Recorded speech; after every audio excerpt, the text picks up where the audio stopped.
Hi hello ಎಲ್ಲರಿಗೂ ನಮಸ್ಕಾರ. ನಾನು ನಿಮ್ಮ ಪವನ್ ಗೌಡ. ಇವತ್ತು ನಾವು ರಾಕೇಶ್ ಗೌಡ ಅವ್ರ ಫಾರ್ಮಲ್ಲಿ ಇದ್ದೀವಿ.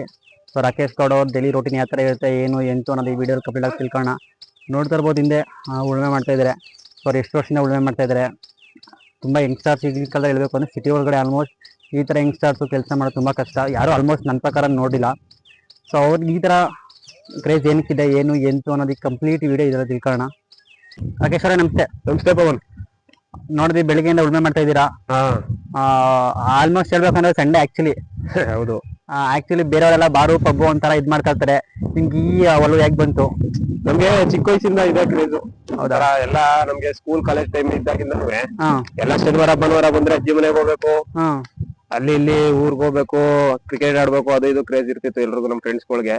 ನಮ್ಗೆ ಶನಿವಾರ ಭಾನುವಾರ ಬತ್ತು ಅಂದ್ರೆ ಯಾವ ಹೊಲ ಉಳ್ಬೇಕು ಅನ್ನೋದೇ ನಮ್ಗೊಂಥರ ಕ್ರೇಜು. ಆಗ್ಲಿಂದನೂ ಅದೇ ತರ ಉಳುಮೆ ಮಾಡ್ತಾ ಇದ್ದೀರಾ.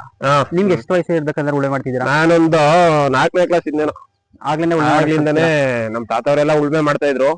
ಅದನ್ನ ನೋಡ್ಕೊಂಡು ಹಂಗೆ ನಾನು ಕಲ್ತ್ಕೊಂಡೆ. ಒಟ್ಟ ನಿಮ್ಗೆ ಆಗ್ಲಿಂದಾನೆ ಕ್ರೇಜ್ ಐತೆ ಉಳುಮೆಯಿಂದ ಇರ್ಬೋದು? ಆಗ್ಲಿಂದಾನು ಐತೆ. ನಮ್ಮ ಮನೇಲಿ ಒಂದ್ ಜೊತೆ ಎಸಾಗಳು ಇರ್ತಿದ್ವು.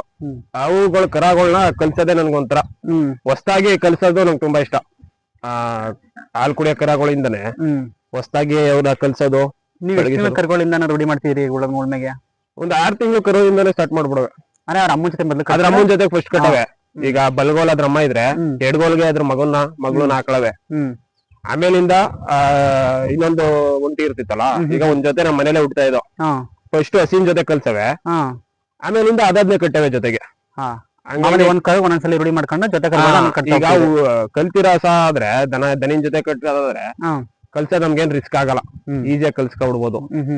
ಹಂಗಾಗಿ 120 ಕಟ್ಗಳವೆ ಫಸ್ಟ್, ಆಮೇಲಿಂದ ಅವನೇ ಜೊತೆ ಕಟ್ಟವೆ. ಇನ್ನೊಂದ್ ಕರು ರೂಢಿ ಆಗ್ಬೇಕು ಅನ್ನೋದು ವಾರ ಬೇಕಾಗುತ್ತೆ ಅಡ್ಜಸ್ಟ್ ಆಗಕ್ಕೆ ನೇಗ್ಲಿಕ್ಕೆಲ್ಲ. ಈಗ ಉತ್ತಿರ ದನಿನ್ ಜೊತೆಗಾದ್ರೆ 3-4 ದಿವಸಕ್ಕೆ ಕಲ್ಸ್ಬೋದು. ಫಸ್ಟ್ ಎಕ್ತು ನೇಗ್ಲು ಕಟ್ಟಕ್ ಆಗಲ್ಲ. ಸಣ್ಣ ಮರ ಗಿರ ಎಳ್ಸ್ಕೊಂಡು ಆಮೇಲಿಂದ ಒಂದ್ ಸ್ವಲ್ಪ ಬರ್ಲು ಎಳ್ಸ್ಕೊಂಡು ಆಮೇಲಿಂದ ನೇಗ್ಲುನ ಕಲ್ತಿರ ದನಿನ್ ಜೊತೆಗೆ ಹಾಕೊಂಡು ಹಂಗ ಇದ್ ಮಾಡ್ಕೊಂಡು ಭಾರ ಕೊಡ್ದೆ ಕರಿಗೆ. ಅದ್ರ ನೋಡ್ಬೋದು ಅದ್ರ ಕೆಪಾಸಿಟಿ ಮೇಲೆ ಭಾರ ಕೊಡ್ಬೋದಾ ಹಿಂಗೆ ಅಂತ ಲೈಟ್ ಆಗಿ ಇದ್ ಮಾಡ್ಕೊಂಡು ಆಮೇಲೆ ಕಲ್ಸ್ಕೋಬಹುದು. ಆದ್ರೂ ತುಂಬಾ ಹೇಳ್ಬೇಕು ಅಂತಂದ್ರೆ ಇಂತ ಮೈಸೂರು ಅಂತ ಇದ್ದಲ್ಲಿ ಈಗ ಗದ್ದೆಗಿದ್ದೆಲ್ಲ ಆಲ್ಮೋಸ್ಟ್ ಯಾರು ಕಡಿಮೆ. ಹೌದು. ಆಲ್ಮೋಸ್ಟ್ ನೀವು ಇದ್ರಲ್ಲೇ ಉಳುಮೆ ಮಾಡ್ತೀರಾ ಅಂತ ತುಂಬಾ ಗ್ರೇಟ್ ಅಂತಾನೆ ಹೇಳ್ಬೋದು. ಅದ್ರಲ್ಲಿ ಯಾವ್ದೋ ಒಂದು ಎತ್ತು ಬಣ್ಣ ಕಟ್ಟಿತ್ತಲ್ವಾ, ಯಾವ್ದು ಇದು ಪವನ್? ಇವತ್ತು ಬಣ್ಣ ಕೆಟ್ಬಿಟ್ಟಿತ್ತು. ಈಗ ಯಾವ ರೀಸನ್ ಕೆಟ್ಟಿದ್ದು? ಅದು ಮೊದ್ಲಿದ್ದವ್ರು ಗೊರ್ಸ್ ಮಾಡ್ತಿರ್ಲಿಲ್ಲ. ಗೊರ್ಸೆಲ್ಲ ಒಂದ್ 4-4 ಇಂಚು ಗೊರ್ಸು ಜಾಸ್ತಿ ಬೆಳೆದ್ಬಿಟ್ಟಿತ್ತು. ಹಂಗಾಗಿ ನಾವು ಬಂದ್ಮೇಲೆ ಮಾಡಿಸ್ತೀವಿ. ಗೊರ್ಸ್ ಮಾಡಿಸ್ದಾಗ ಏನಾಯ್ತದೆ, ಕಂಡು ಸೇರ್ಸಿ ಬೆಳ್ಕೊಂಡ್ಬಿಟ್ಟಿತ್ತು. ಅದನ್ನೆಲ್ಲ ಒರೆಸೋದಿಲ್ಲ, ನೋವಿಗೆ ಕುಣ್ತಾ ಇತ್ತು. ಆ ನೋವಿಗೆ ಇಂಜೆಕ್ಷನ್ ಮಾಡಿಸ್ತೀವಿ. ಇಂಜೆಕ್ಷನ್ ಒಂದ್ ಕಾರಣ ಬಣ್ಣ ಕೆಡಕ್ಕೆ. ಇನ್ನ ಒಂದು ನೋವು ಇತ್ತಲ್ಲ, ಸರಿಗೆ ಸ್ವಲ್ಪ ಕಾಲ್ ಮಾಡ್ಬೇಕೆ, ಆ ನೋವಿಗೂ ಒಂದ್ ಸ್ವಲ್ಪ ಬಣ್ಣ ಕೆಡ್ತು. ಸ್ವಲ್ಪ ವೆದರ್ ಚೇಂಜ್ ಆಯ್ತಲ್ಲ, ಹಂಗಾಗಿ ಬಣ್ಣ ಕೆಡ್ತು ಪವನ್. ನಾನು ನೋಡೋದ್ ಮಟ್ಟಿಗೆ ನಿಮ್ಮ ಎತ್ತು ಬಣ್ಣ ಕೆಟ್ಟೋದಕ್ಕೆ ನಿಮ್ಮ ಹಿಂದೆ ಸುಮಾರು ಜನ ಮಾತಾಡೋರೆ, ಅಂಥವ್ರಿಗೆ ಏನು ಹೇಳಕ್ಕೆ ಇಷ್ಟಪಡ್ತೀರಾ? ಹಿಂದೆ ಮಾತಾಡೋರಿಗೆಲ್ಲ ಏನು ಹೇಳ್ತೀರಾ ಪವನ್? ನಾವು ಎತ್ನಾಗ ಹಿಡ್ದಾಗ ಅವ್ರಿಗಿನ್ನೂ ಚಡ್ಡಿ ಕಟ್ಟಕ್ಕೆ ಬರ್ತಿರ್ಲಿಲ್ಲ. ಅಂಥವರೆಲ್ಲ ಮಾತಾಡ್ಕೊಂಡವ್ರಂತೆ. ಅವ್ರಿಗೆ ನಾವೇನು ಉತ್ತರ ಕೊಡೋಕೆ ಹೋಗಲ್ಲ. ಇವತ್ತು ನೋಡ್ಬೋದು, ಹಿಂಗೆ ನಿಲ್ಸಿದೀವಿ ಎತ್ನ, ಅಷ್ಟೇ ಉತ್ತರ ಕೊಡೋಕ್ಕಾಗದು ನಾನು.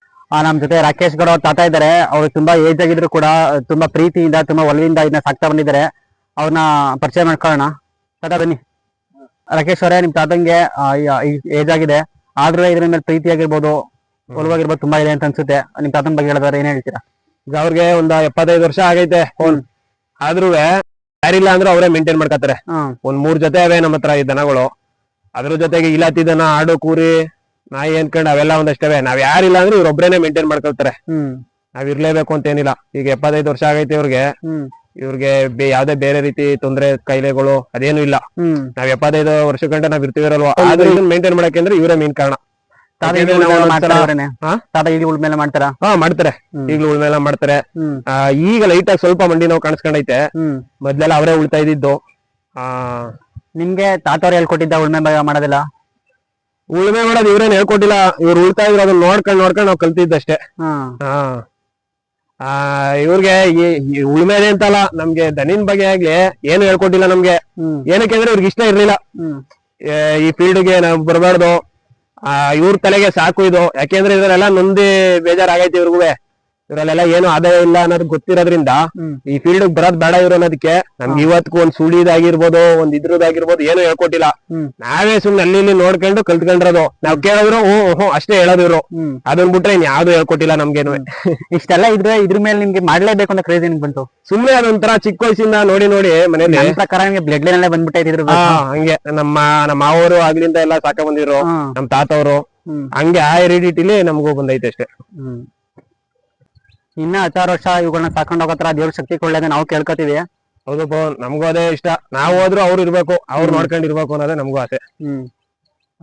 ನೋಡಿದ್ರಲ್ಲ ವೀಕ್ಷಕರೇ, ಈ ರಾಕೇಶ್ ಗೌಡ ಅವರ ಈ ಎತ್ಕೊಳ್ ಬಗ್ಗೆ ಇಷ್ಟು ವಿಡಿಯೋ ಆಗಿತ್ತು. ಇವ್ರ ಮೇಲೆ ಇನ್ನ 2 ಜೊತೆ ಎತ್ಕೊಳ್ಳಿದೆ ಹಾಗೂ ಹಲವಾರು ಪ್ರಾಣಿ ಪಕ್ಷಿಗಳಿದೆ. ಅದನ್ನ ನೆಕ್ಸ್ಟ್ ವಿಡಿಯೋ ತೋರಿಸ್ತಾ ಹೋಗ್ತೀನಿ. ಈ ವಿಡಿಯೋ ಇಷ್ಟ ಆಗಿದ್ರೆ ಲೈಕ್ ಮಾಡಿ, ಶೇರ್ ಮಾಡಿ, ಕಮೆಂಟ್ ಮಾಡಿ, ಸಬ್ಸ್ಕ್ರೈಬ್ ಮಾಡೋದನ್ನ ಮರಿಬೇಡಿ. Thank you.